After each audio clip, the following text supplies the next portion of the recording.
नमस्कार दोस्तों। बहुत बड़ी खबर जो हमारे पाकिस्तान से, हमारे इसलिए बोल रहा हूं क्योंकि बहुत जल्दी वो हमारा ही होने वाला है, पूरे के पूरा पाकिस्तान। अब वहां से खबर ये आ रही है कि आज रात को वैष्णो देवी मंदिर और गोल्डन टेम्पल, इन दोनों को बहुत भारी तरीके से टारगेट किया जाएगा। ये मैं ऐसे ही नहीं बोल रहा हूं, ये उनके अपने डिफेंस मिनिस्टर ने भी उजागर कर दिया और हमारा जो मिनिस्ट्री ऑफ एक्सटर्नल अफेयर्स है उनकी तरफ से भी एडवाइजरी आ गई है कि आज की रात बनने वाली है भारी। बहुत कुछ हुआ है, 10-15 चीज़ें हैं जो अभी अभी रिसेंटली हुई हैं। यानी कि अभी पाकिस्तान ने बहुत हैवी फायरिंग ऑलरेडी उड़ी सेक्टर में करनी शुरू कर दी है और मोदी जी की भी high level meetings Ajit Doval और हमारे तीनों के तीनों जो आर्मी के लोग हैं, चीफ्स हैं, तीनों चीफ्स के साथ होनी शुरू हो गई है। यानी कि मोदी जी को भी मालूम है कुछ बड़ा होगा और आज जो हमारे धार्मिक स्थल हैं उनके ऊपर अटैक करने की प्लानिंग में है। लेकिन ये हुआ कैसे? हुआ इसलिए कि पहले पाकिस्तान ने गलती करी, जब हमारे पहलगाम में उन्होंने अटैक किया तो हमने भी छोटा सा एक जवाब उनको दे दिया और जैसे ही उनकी चीखें निकलनी शुरू हुई, बौखलाहट में उन्होंने अटैक करना शुरू कर दिया। लेकिन दोस्तों, एक चीज़ की दाद देनी पड़ेगी। आपको 2008 याद होगा, जब हमारे ऊपर यहाँ पर मुंबई अटैक हुआ था, तब मनमोहन सिंह का हाल देख लीजिए 26/11 में क्या था, और आज अगर पहलगाम में हुआ है तो हमारे मोदी जी वो क्या कर रहे हैं। ये फ़र्क है पहले के प्रधानमंत्री में और आज के प्रधानमंत्री में। आज ये सारे मुद्दों पे बात करेंगे कि अभी होगा क्या।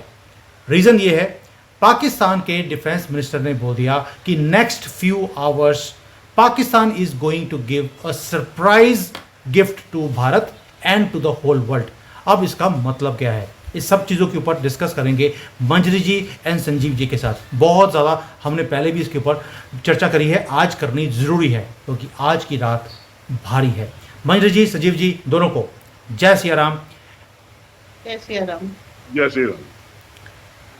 मंजरी जी, पहले आपसे शुरू करते हैं क्योंकि सेंटर में आप हैं, कि ये जो डिफेंस मिनिस्टर ने बोला है कि we big surprise to Bharat and the world, what does that mean? और क्या इसीलिए मोदी जी एनएसए और तीनों चीफ्स के साथ अपने घर में अभी मीटिंग कर रहे हैं? देखिए, अभी तक एनएसए और सीडीएस मिल रहे थे राजनाथ सिंह जी से और राजनाथ जी से मिल रहे थे मोदी जी, तो ये एक कड़ी थी। अब अगर उन एनएसए के साथ दो सीडीएस और तीनों सेनाओं के चीफ बैठे हुए हैं, इसका मतलब है वाकई थ्रेट सीरियस है। अब पाकिस्तान घड़ी घड़ी मेढक की तरीके से खुदा करके एटमी हमले की धमकी आज से नहीं दे रहा, 20 साल हो गए जब से उसके पास पहला एटम बम आया था।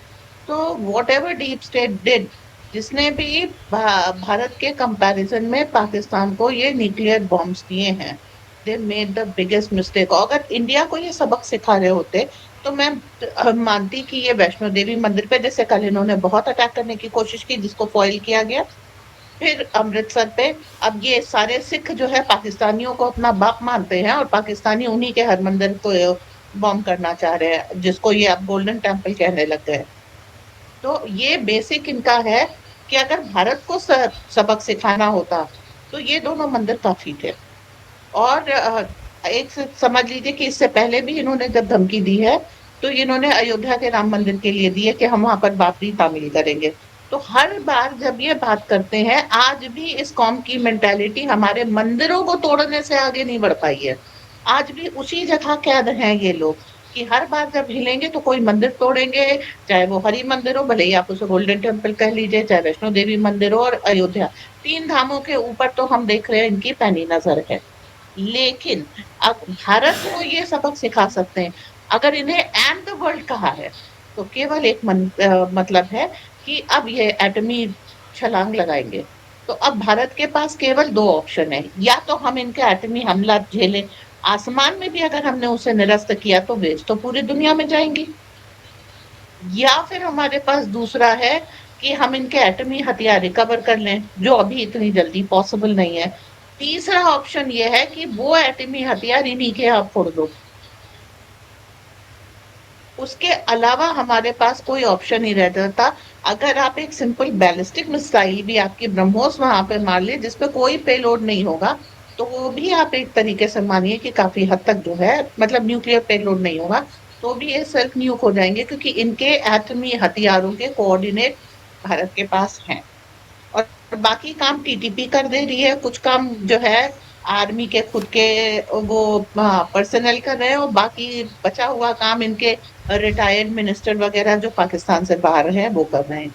तो आपके पास इस समय इंफॉर्मेशन की कोई कमी नहीं है, 4 पैसे फेंकिए, असली इंफॉर्मेशन रियल टाइम में आपके पास आ जाएगी, और इनको सेल्फ नियुक्त कर दीजिए, वरना ये अगर इनके पास ये न्यूक्लियर असलहा रहा आज कल परसों ये यूज जरूर करेंगे। दुनिया को अगर ये सबक सिखाने जा रहे हैं, केवल एटमी हथियारों से सिखा सकते हैं, वरना दुनिया कोई और सबक इनसे नहीं सीखती। तो ये एक हिसाब ये कह लीजिए अपने आप को जाहिर कर दिया है, और इनको तो मालूम है कि भारत इनको छोड़ेगा नहीं, तो ये ज्यादा से ज्यादा हम्म। नुकसान पहुंचाना चाहता है। जी।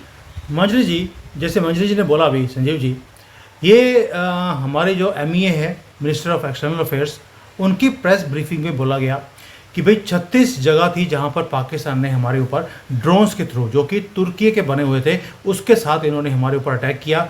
500 से ज़्यादा ड्रोन्स आए थे, 500 के 500 हमने फोड़ कर फेंक दिए, ताश के पत्तों की तरह। लेकिन जो पाकिस्तान की जो आर्मी है जिन्होंने अटैक किए, वो हमारे जो ये थे मंदिर थे उसके ऊपर अटैक करने की कोशिश करी। लेकिन साथ में एक बहुत ही अजीब सी चीज़ भी बोली उन्होंने कि जो सिविलियन फ्लाइट्स हैं उनको यूज़ किया गया एज ह्यूमन शील्ड्स। क्या यही एक रीज़न है कि हम जो अभी तक S-400 यूज़ नहीं कर पाए हैं, वो यही रीज़न है कि ये कमर्शियल प्लेन्स को यूज़ कर रहे हैं और उसमें ये अपने लोगों को भगा रहे हैं यहाँ से भर भर कर? सुमित जी, आपको याद होगा कल रात को लगभग लगभग 1-1:30 बजे के आसपास मेरी और आपकी बातचीत हो रही थी, और आपने एक चीज का दावा करा था उस टाइम पे कि इंडिया ने S-400 नहीं यूज करा। बाकी इंडिया के जो खुद के डेवलप करे हुए सिस्टम्स है उन्होंने यूज करे, जैसे L-70 यूज करा, ZSU-23 यूज करा और शिल्का सिस्टम यूज करा, मगर S-400 नहीं यूज करा। इसकी खास वजह क्या थी? देखिए, बाकी जितने भी सिस्टम्स बने हुए हैं वो 20 किलोमीटर से लेकर 30 किलोमीटर का दायरा कवर करते हैं। अगर उनको उस पर्टिकुलर रेंज के अंदर कोई भी फॉरेन ऑब्जेक्ट नजर आता है तो उसको स्ट्राइक करते हैं बेसिकली।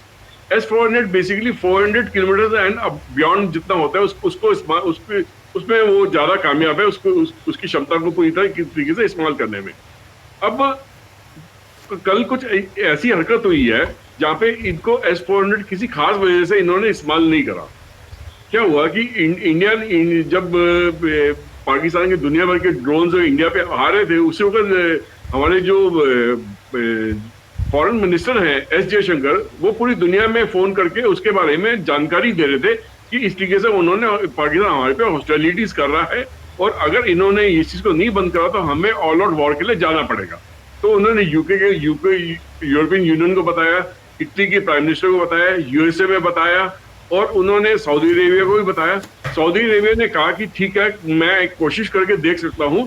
मैं अपना मोहम्मद बिन सलमान ने उस वक्त कहा कि मैं अपना रिप्रेजेंटेटिव इमीडिएटली जो भी नेक्स्ट फ्लाइट जो पाकिस्तान को जा रही होगी उसमें मैं भेज देता हूं। तो रियाद से जो पाकिस्तान की तरफ जो फ्लाइट आ रही थी, जो इस्लामाबाद में लैंड करनी थी, उसमें उनका रिप्रेजेंटेटिव मोहम्मद बिन सलमान का उस पर ट्रैवल कर रहा था। ये कमर्शियल फ्लाइट थी, और जब ये पाकिस्तान की एयर स्पेस में जब उड़ रही थी, उस टाइम पे पाकिस्तान के जो ड्रोन अटैक्स थे वो इंडिया पे चल रहे थे, और इंडिया उनको अपने जो एयर डिफेंस सिस्टम के थ्रू उनको उड़ा रहा था, उनको क्षति पहुंचा रहा था, उनको जमीन पे गिरने नहीं दे रहा था। बट हैरानी वाली बात यह है कि पाकिस्तान के जो एयर कंट्रोलर सिस्टम्स हैं, एयर कंट्रोलर हैं, या उनकी जो डीप स्टेट है, या उनकी आर्मी है, या उनका जो भी है, उन्होंने इस फ्लाइट को नॉर्मल तरीके से उड़ने दिया, उनको उसका रूट भी डाइवर्ट नहीं करने की कोशिश करी। तो वो ये जानते थे कि अगर ये S-400 की रेंज में आ गया हो, इंडिया गलती से अगर इसको S-400 को यूज कर लेता है, उसको बटन दबा देता है, तो ये फ्लाइट हो सकता है वो S-400 की जो क्षमता है उसके हिसाब से इस कमर्शियल फ्लाइट को उड़ा देगा वो। तो इंडिया को समय रहते हैं उनको ये जानकारी मिल गई थी कि उन्होंने इस चीज को समझ लिया था। उन्होंने S-400 को यूज करने से अपने को परहेज करा, रोका अपने आप को, क्योंकि अगर ये फ्लाइट उड़ा दी जाती कल, तो उसमें ये असर होता है कि सऊदी अरेबिया इंडिया के अगेंस्ट हो जाती। पाकिस्तान इस चीज को मुस्लिम वर्ल्ड के ऊपर अटैक मान के चलता है, और मुस्लिम उम्मा का कार्ड खेलने की कोशिश करता है, जिसमें ये बहुत बड़े स्तर पे इंडिया के अंदर हो सकता है कि गड़बड़ी फैलाने की बात करता। कि इन्होंने मुसलमानों को मार दिया, तो इंडिया के अंदर रॉयट वाली सिचुएशन क्रिएट करने की कोशिश कर रहा था। मैं मंजरी जी की जो बात है उसको एक कदम और आगे ले जाने की मैं बात कर रहा हूँ कि वो गोल्डन टेम्पल को, वैष्णो देवी को क्यों क्यों अटैक करना चाहते हैं, उसकी जो मकसद क्या है, उसके पीछे मकसद एक ही है कि किसी भी तरीके से इंडिया के अंदर कम्युनल जो हार्मनी है वो खराब हो जाए। अगर गोल्डन टेम्पल पे अटैक करने में कामयाब हुए थे तो सिख जो है वो आक्रोश में आ जाएंगे, सिखों और मुसलमानों के बीच में दंगे फसाद हो जाएंगे। अगर वैष्णो देवी को उड़ाने में कामयाब हो जाते हैं तो हिंदू और मुसलमान के बीच में दंगे हो जाए। वो क्या चाह रहे हैं कि किसी भी तरीके से हिंदुस्तान में जो कम्युनल हार्मनी है वो किस तरीके से बिगड़े, ताकि हिंदुस्तान अपने अंदरूनी मसलों में वो उलझ के रह जाए और उन पर पूरा जो एक्शन पाकिस्तान पे लेना है वो लेने में कामयाब ना रहे। तो इसकी ये पीछे पूरी ये धारणा जो थी, कल जो S-400 नई इस्तेमाल करी गई सऊदी अरेबिया के जहाज के ऊपर, वो यही कमर्शियल फ्लाइट के ऊपर वो यही थी। ठीक है, मैं समझ गया आपकी बात। क्योंकि एक जो इनके फॉरेन मिनिस्टर है, आप देखिए नीचे क्या लिखा है, लास्ट लाइन पढ़ने वाली है कि time for smart strategies has passed away.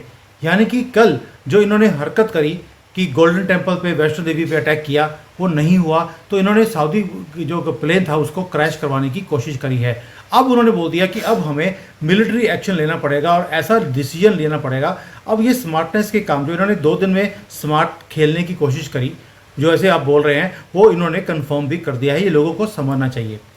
मंजरी जी, 2 चीज़ें पूछता हूँ मैं आपको। आपने बोला कि न्यूक्लियर वॉर हो सकता है, ये भी तो हो सकता है कि न्यूक्लियर ये आखिरी रखें, लेकिन पहला ये काम ये करें कि जो बैलिस्टिक मिसाइल्स हैं उसको यूज़ किया जाए, क्योंकि अभी तक उन्होंने अपनी कोई भी बैलिस्टिक मिसाइल जो चाइना से भी इन्होंने ली हैं उनको अभी तक यूज़ नहीं किया है। अभी तक तो सिर्फ उन्होंने ड्रोन से हमें हमला करने की कोशिश करी कि maybe they can give some befitting reply to us. But क्या आपको लगता है ये भी एक रीज़न है कि आज बैलिस्टिक मिसाइल्स यूज़ करे पाकिस्तान, और इसलिए मोदी जी ने या अमित शाह जी ने एक जो एडवाइजरी नोट करी है कि जो इमरजेंसी पावर्स हैं स्टेट की और सेंटर की, वो एक्टिवेट कर दी गई हैं। और इमरजेंसी पावर्स आप समझती हैं कि स्टेट के पास अब पूरा का पूरा राइट आ गया है, किसी को पकड़ सकते हैं, कुछ भी कर सकते हैं, बिकॉज अब ये नेशनल प्राइड एंड सेफ्टी का मामला है। दोनों चीज़ों को इकट्ठा करके आप प्लीज़ समझा दीजिए लोगों को कि is this what is happening and we know what is coming towards us. Ballistic missile अगर यूज करते हैं और वो कहीं भारत में मान लीजिए फट जाती है, तो वो भारत को ही तो सबक सिखा रहे हैं। इसमें एंड द वर्ल्ड, जब ये एंड द वर्ल्ड शब्द लगाया है ना, वो 3 शब्द जो है समझने वाले हैं कि मंशा क्या है। दुनिया को केवल एक चीज से, भैया आप ये जान लीजिए कि भारत को तबाह करने के लिए तो आज तक पाकिस्तान को पाला पोसा और रुपया दिया गया है। भारत में ही तो वर्ल्ड का इंटरेस्ट भारत में, क्या भारत तबाह हो जाए, ठीक है, ताकि वो यहाँ से ब्रेन ले जा सके, जो मिनरल्स हैं ले जा सके, सब कुछ। भारत में सबसे ज्यादा क्या होता है, it is a food basket ना, तो जो खाना ले जा सके, ये सारी चीजें उनको चाहिए भारत से। तो भारत की एकता अखंडता नहीं चाहिए। तो भारत के अगेंस्ट तो ये लोग शुरू से काम कर रहे हैं। एंड द वर्ल्ड जो लिखा है वो केवल न्यूक्लियर में होता है, ठीक है। बैलिस्टिक मिसाइल भाई कल हमने डिस्प्ले करके बता दिया, 500 क्या 1000 भेज दो, हम उसको डील करने में सक्षम है। तुर्की से भी कल एक फ्लाइट आई थी, हमने उस समय भी दिखाया था, जिसको लैंड करने के लिए कोशिश की जा रही थी, 5 मिनट में लैंड करने वाली थी। वो रिपोर्ट हमने बताई, वो बाद में लैंड की और उसमें जो सामान था वो ये यूज करेंगे। अभी भी जो इन्होंने यूज किया था वो सारा तुर्की से ही आया था, तुर्की के ही ड्रोन थे, तो और भेज दिए होंगे, ठीक है, हाई हब्स भेज दिए होंगे, चलो मान लिया। इससे दुनिया कौन सा सबक सीख रही है? आप बैलिस्टिक मिसाइल अगर भारत पे फोड़ देंगे तो दुनिया को क्या सबक मिला? कुछ नहीं। अगर दुनिया को सबक वो एक ही है, उसके लिए आपको इनको सेल्फ न्यूक करना है। अब आपके पास ये मजबूरी है, या तो आप झेलिए या इन्हें झिलाइए। तो मेरी तो एडवाइस रहेगी इनको झिलाएंगे, हम क्यों झेलें? हमारे पास है न्यूक्लियर आर्सेनल, लेकिन हमको तो दौरा रोज दूसरे दिन नहीं पड़ता है कि हम भारत को सबक, पाकिस्तान को सबक सिखा देंगे। हमने बस एक बार रिटेलिएशन में किया है, कहा है कि भाई हमने इसे दिवाली के पटाखे की तरह यूज करने के लिए नहीं बनाया। मतलब अगर इतना ही कूद रहे हैं तो हमको मजबूरी में आपके ऊपर यूज करना पड़ेगा। नो फर्स्ट यूज की पॉलिसी मेरे ख्याल से मोदी जी को अब यहाँ पर छोड़ देनी चाहिए। अगर इस तरीके की धमकी पाकिस्तान दे रहा है तो उनके यहाँ एक सिंपल जो है वो कर दीजिए। तो पाकिस्तान सेल्फ न्यूक भी हो गया और हमने न्यूक्लियर पावर यूज भी नहीं की, तो दोनों बात रह हम्म। गई। हमने ये तो नहीं कहा कि हम बैलिस्टिक मिसाइल नहीं मारेंगे या फिर स्पाइस बंकर बस्टर बम नहीं मारेंगे। वो हमने किस दिन के लिए, ऐसे के लिए रखी है। शुरू से मैं ये कह रही हूँ कि जहां पाकिस्तान को अगर आप एस्केलेशन पे जाते हैं, पाकिस्तान को दौरा जरूर पड़ेगा कि वो अपने न्यूक्लियर आर्सेनल यूज करे, और उसके लिए आपको केवल एक ही चीज है, स्पाइस बॉम्ब्स जो आपने रखे हैं वो पाकिस्तान पे फायर कीजिए, ताकि उनके जो बॉम्ब्स हैं जहां पर रखे वो वहीं पे ब्लास्ट करें, और ये एक सबक चलिए इनको मिल जाए जिस चीज के लिए वो कर रहे हैं। अब जी अभी मंजू जी जो आप बोल रही हैं, ये देखते हैं मोदी जी क्या करेंगे। तभी इमरजेंसी पावर्स स्टेट को और सेंटर को दे दी गई हैं। इमरजेंसी की सिचुएशन ऑलरेडी डिक्लेयर कर दी है। अभी जैसे संजीव जी बोल रहे थे, ये मेरे पास वो कोऑर्डिनेट्स भी आ गए हैं कि सऊदी के जो फॉरेन मिनिस्टर हैं, जब वो आ रहे थे रात को फ्लाइट में, वो सारी की सारी और उन्होंने आसिम मुनीर से मीटिंग भी करी है।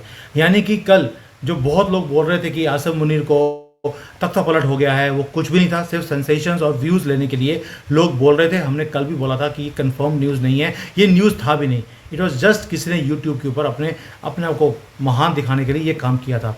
और जो मैंने पहले बोला था आपको कि जो नेवी चीफ्स हैं, तीनों के तीनों, navy, air force and army chief, तीनों के तीनों मोदी जी के घर में बैठे हैं, अलॉन्ग विद ये न्यूज़ भी हमारे पास आ चुकी है। संजीव जी, कल हम बात कर रहे थे कि ये धर्म युद्ध है और धर्म युद्ध में हर चीज़ जायज़ होती है। डीडी यानी कि दूरदर्शन ने भी कंफर्म कर दिया, आपको मालूम है गवर्नमेंट की तरफ से एडवाइजरी होती है कि F-16 गिराया गया है, कंफर्म हो गया है, 2 JF-17 भी गिरा दिए गए हैं। अभी जो ये चल रहा है कि तुर्की के वहाँ पर ड्रोन्स आ गए हैं, कल पूरा का पूरा फ्लाइट भर के तुर्की ने भेजा है अपने स्पेशल ड्रोन्स, देखिए ड्रोन्स की फ़ोटोज़ भी आ गई हैं। आपको लगता है कि जैसे ये सब कुछ देखने के बाद जो गवर्नमेंट ने एक एडवाइजरी नोट करी है, अपील की है यूथ को कि आप कंट्री की सेवा करें, आप आइए जो 18 साल से ऊपर हैं और वॉलंटियर बनिए, हमारी सपोर्ट सिस्टम की टीम के पार्ट आप बन सकते हैं इमरजेंसी प्रिपेयर करने के लिए, ताकि कभी भी कोई आपातकाल कोई सिचुएशन आएगी आपको ट्रेनिंग दी जाएगी। Please come and join the army and service country के लिए कीजिए। You think this is telling us कि कुछ बहुत बड़ा पाकिस्तान से होने वाला है और हमारी तरफ से भी अब ऐसा जॉब दिया जाएगा, and we are preparing for the worst today. Sumit ji, मेरा मानना है कि एक ऑल आउट वार के लिए तैयारी हो रही है और शायद उसकी उन्होंने डिसीजन ऑलरेडी ले चुके हैं। अब इसकी शुरुआत जो होगी मेरे हिसाब से, देखो पाकिस्तान के टोटल जो बॉर्डर है उसको नॉर्थ से लेकर साउथ तक इंडिया को चौकन्ना भी रहना पड़ेगा और टाइम टाइम पे स्ट्राइक भी करता रहना पड़ेगा। मगर मेन मकसद क्या है कि पीओके को सबसे पहले उस जगह से अलग करवाना। तो इंडिया बेसिकली अपना जो एरिया जो इतने सालों से बोल रहा है कि मैं पीओ को लेके रहूंगा, वो अब आने वाले दिनों में आप होते हुए देखोगे, उस पे बहुत बड़ा काम आप होते हुए देखोगे। मगर पीओके को लेने के लिए पूरे पाकिस्तान के बॉर्डर पे भी हमें चौकन्ना रहना पड़ेगा। साथ ही साथ जो बलूच लिबरेशन आर्मी है वो अलग से अपना रोल प्ले करेगी और टीटीपी जो अलग से अपना रोल प्ले करेगी। जो अज्ञात मतलब अननोन गनमैन है वो कंट्री के अंदर, वो अपना अलग से रोल प्ले करेंगे। तो मतलब हर फ्रंट पे ये काम होगा, तभी जाके ये काम को अंजाम हम दे पाएंगे। अच्छा, जो नई रिक्रूटमेंट्स हैं, गवर्नमेंट की जो अग्निवीर स्कीम है वो तो चल ही रही है। तो ये अग्निवीर स्कीम का ये एक्सटेंशन है कि जो कह रहे हैं कि भैया ठीक है आपको हम लेने को तैयार है उसको, क्योंकि देखिए इसमें क्या अग्निवीर स्कीम में क्या है कि बहुत एक बेसिक ट्रेनिंग देके उनको काम पे लगा दिया जाता है। अब जरूरी नहीं कि इनको फ्रंट में यूज करें वॉर के लिए, बट इनको लॉजिस्टिक्स हैंडल करने के लिए यूज कर सकते हैं। इनको और भी बहुत सारे काम है जिनके लिए यूज कर सकते हैं, जहाँ पे इनको फ्रंट में जाके डायरेक्ट वॉर लड़ने की जरूरत नहीं पड़ेगी। तो उस टाइम के लिए इनको मैन पावर बहुत बड़ी मात्रा में चाहिए होगी। सिटीज के अंदर वैसे वॉलंटियर अपना लॉ एंड ऑर्डर को मेंटेन करने के लिए या इंफॉर्मेशन गैदर करने के लिए इनका यूज करा जा सकता है। जैसे आप बता रहे हैं ना कि अभी इस वक्त सीडीएस की और तीनों chief of army, navy and air force की मोदी जी के साथ इस वक्त मीटिंग चल रही है। इस मीटिंग से जस्ट पहले जो एक्स आर्मी पर्सनल्स हैं, जो रिटायर्ड पर्सनल्स हैं, वो पहुंचे हैं वहां पे। उन्होंने अपनी रिप्रेजेंटेशन दी है मोदी जी को, एंड उन्होंने कहा कि अगर मोदी जी उनकी भी सर्विस इस्तेमाल करना चाहे तो वो किसी भी तरीके से वो वॉलंटरी सर्विस देने को तैयार है। साथ ही साथ वो ये भी कह रहे हैं कि उन्होंने कुछ सुझाव भी मोदी जी को दिए जिसको सार्वजनिक नहीं करा गया, कि अगर उन्होंने अपने एक्सपीरियंसेस बताए कि पाकिस्तान से किस तरीके से डील करा जा सकता है, इसकी मानसिकता क्या है, ये किस तरीके से वॉर फ्रंट पे लड़ता है। तो उन्होंने बहुत सारी एक खास इनपुट शेयर करी है मोदी जी के साथ में। और वो जो इनपुट्स हैं, जो सीडीएस और आर्मी के तीनों जो चीफ हैं उनके साथ भी सार्वजनिक करी गई है। तो मुझे लगता है एक बहुत पुख्ता प्लान तैयार हो रहा है। ये सिर्फ एक तूफान से पहले की शांति है।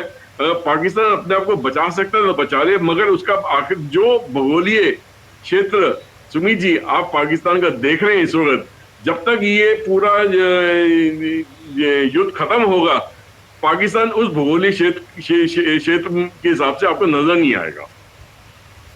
चलिए, मैं मैं इसमें बोल एक रहा हूँ चीज आपके और मुंह कहना में। चाहूंगी।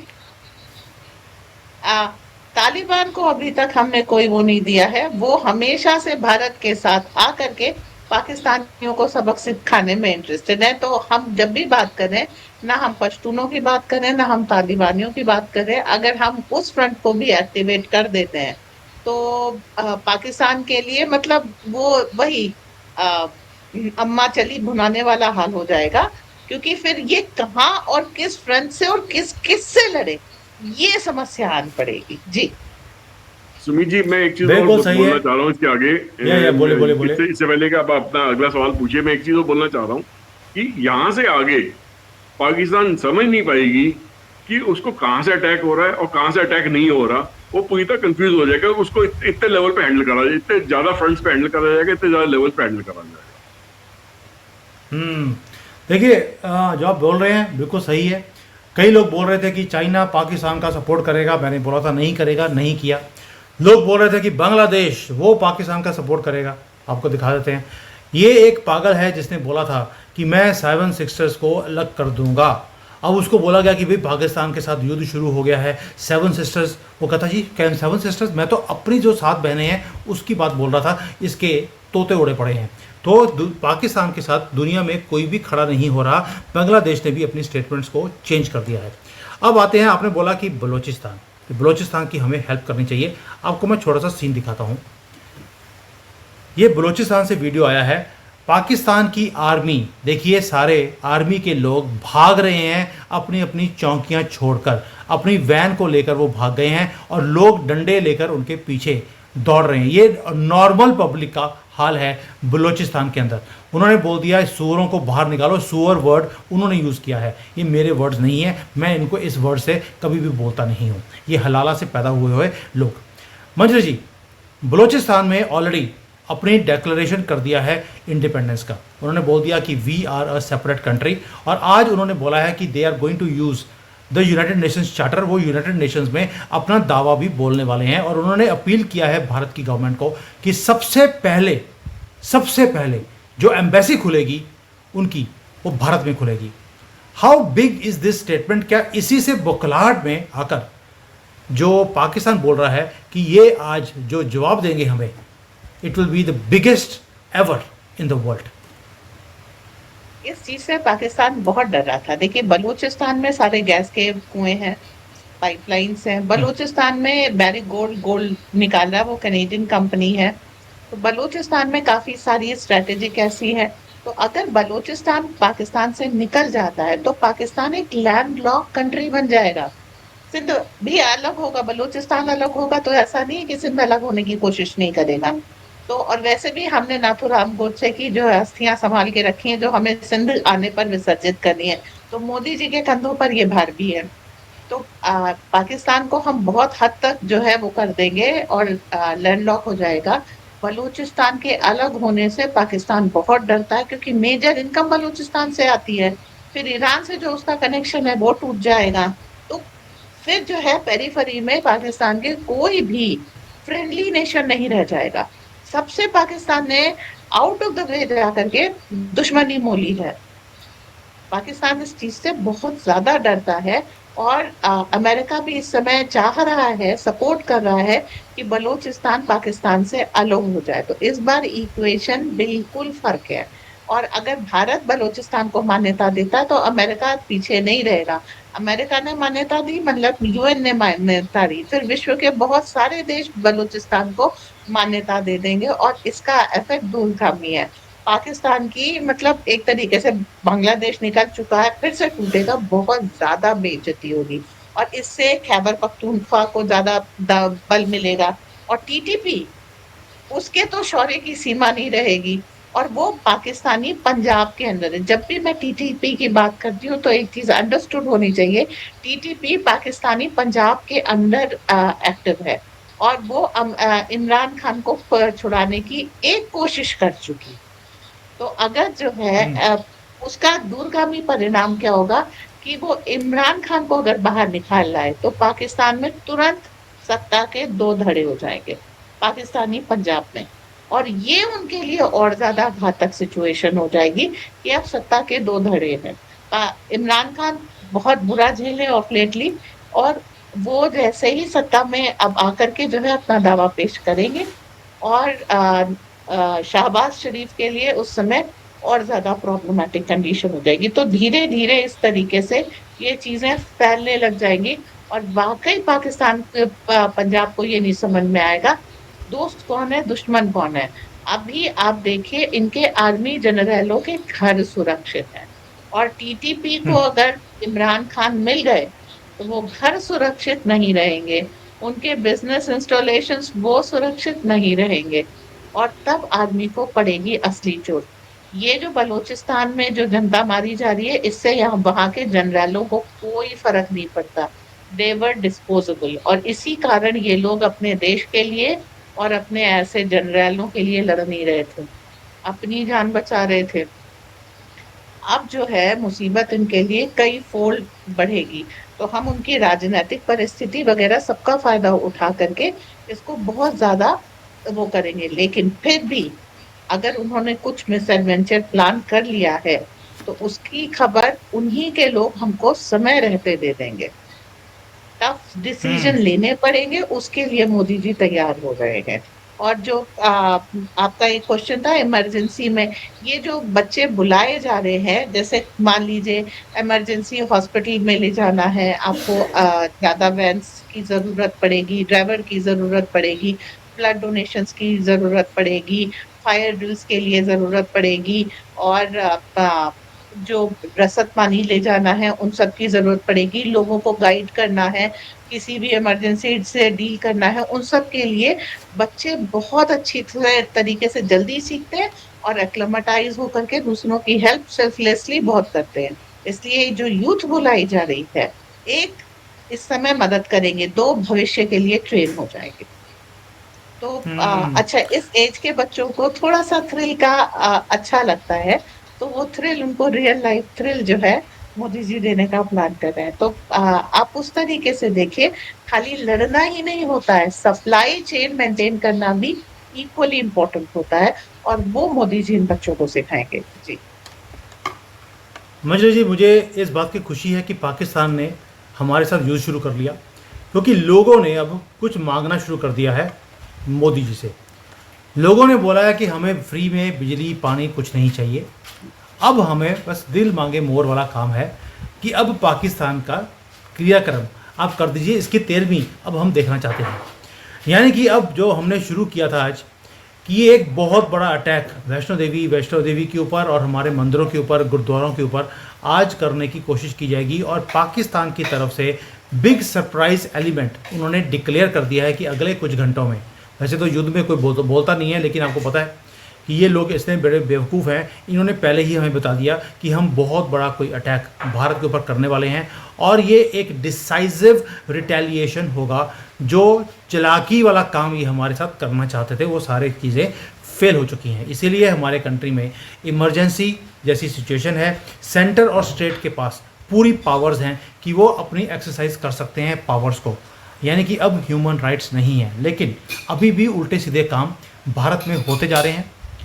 अब मैंने देखा कि द वायर जो हमेशा ही भारत के खिलाफ बोलता था उसको बैन कर दिया है, BBC उर्दू को बैन कर दिया, लेकिन बरखा दत्त को अभी तक बैन नहीं किया है। वो अभी भी पठानकोट पे खड़े होकर वीडियोस बना रही है कि हमारी मूवमेंट जो है आर्मी की कहाँ कहाँ से निकल रही है और वो कहाँ जा रही हैं। मुझे नहीं पता कि इस औरत को कब हम पकड़कर अंदर करेंगे। आप सबको एक अपील है कि please send a message right now कि बरखा दत्त को पकड़कर जेल में 100 हर एक बंदा जो लिखेगा उसकी तरफ से 100 कोड़े उसको मारे जाए। और मैं अपील करता हूं कि 1 लाख से ज़्यादा तो रिक्वेस्ट आनी चाहिए, ताकि 1 लाख इंटू 100 उतने कोड़े इस लेडी को पड़ने चाहिए। यस मंजरी जी, आप कुछ बोलना चाहती हैं? देखिए, बरखा दत्त को पकड़ना चाहिए, एनएसए लगा करके लोगों के ऊपर लगती है, एनएसए लगा करके इसको पकड़ना चाहिए। बहुत बार भारत का नुकसान कर चुकी है। करगिल में इसने सारी मूवमेंट और नंबर ऑफ पीपल का जानकारी दी है। पठानकोट में तो प्रैक्टिकली रास्ता बता दिया है, इसलिए बरखा दत्त का पकड़ा जाना बहुत ज्यादा जरूरी है। और बरखा दत्त जैसे स्टूडेंट्स भारत में और ना हो। देखिए, आज जुम्मा था और एक तरीके से कहिए कि ये सरकार की बहुत बड़ी उपलब्धि है कि आज कोई मिस एडवेंचर नहीं हो पाया। ये सरकार की हमारी बहुत बड़ी उपलब्धि है।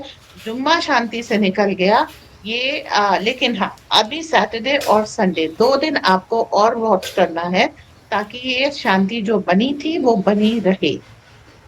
और सरकार हमारी पूरी तरह सक्षम है। उनके पास अभी मुझे एक मैसेज में ये था कि भाई, हम जैसे पाकिस्तान के अननोन गनमैन हैं, उसी तरीके से पाकिस्तान के अननोन लोगों का प्रयोग करके इनकी न्यूक्लियर फैसिलिटीज में काफी कुछ करवा सकते हैं। तो ये जान करके मुझे बड़ी खुशी हुई, और मैं ऐसी चीज देखने के लिए लालायित रहूंगी, जिसको कहते हैं हींग वगैरह, फिटकरी और रंग चोखा, कि आपके देश के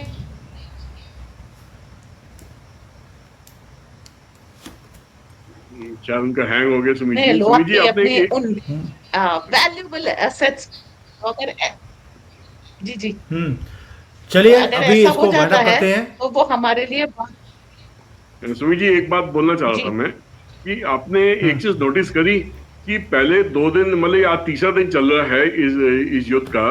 पहले 2 दिन तो पाकिस्तानी के जितने भी लोग थे वो अपनी तरफ से खूब सारी वीडियोस बना के यहाँ पे हम लोगों को भेज रहे थे, कि ये जिसमें हमें प्रमाण मिल रहा था कि जो हमने एक्शन लिया वो वाकई में वहां पे हुआ है। बट पिछले 24 घंटे के अंदर पाकिस्तान ने, जब से कल रात से जो ड्रोन की फायरिंग हुई है, उन्होंने अपने इंटरनेट सर्विस पूरे पाकिस्तान में बंद कर दी है, जिसकी वजह से ही वहां की रिपोर्टिंग ना हो पाई। वो मतलब अपने लोगों को को डिसइंफॉर्मेशन या मिस इन्फॉर्मेशन देने में कामयाब हो रहे हैं कि भाई इंडिया में उन्होंने इतना सारा नुकसान कर दिया, जबकि यहाँ पे ऐसा कुछ हुआ नहीं है। और इंडिया की न्यूज वहां पे नहीं जाने दे रहे हैं, या ना ही वहां के जो लोगों की जो वीडियो रिकॉर्डिंग है यहाँ पे आने दे रहे हैं, क्योंकि इंटरनेट ही बंद हो रखा है।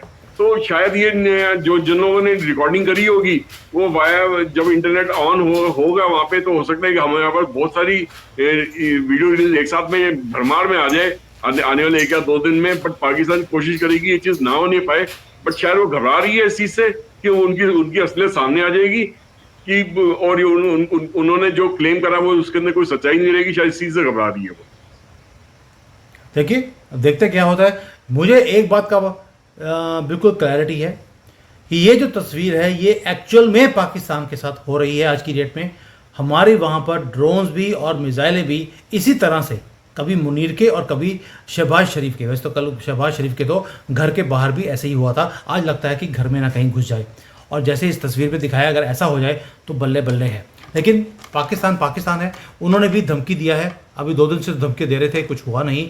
वैसे तो 75 साल से ही धमकी दे रहे हैं, 2 साल में ही उनके तरफ से ट्वीट्स आने शुरू हो गए कि हम मरना नहीं चाहते, हे अल्लाह हमें इस कंट्री से ज़िंदा भगा दे।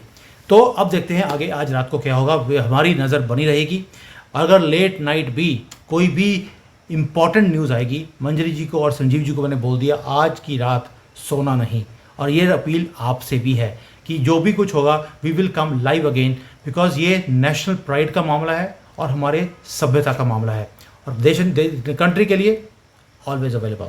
Thank you both of you, thank you. जय हिंद, भारत माता की जय। भारत माता की जय।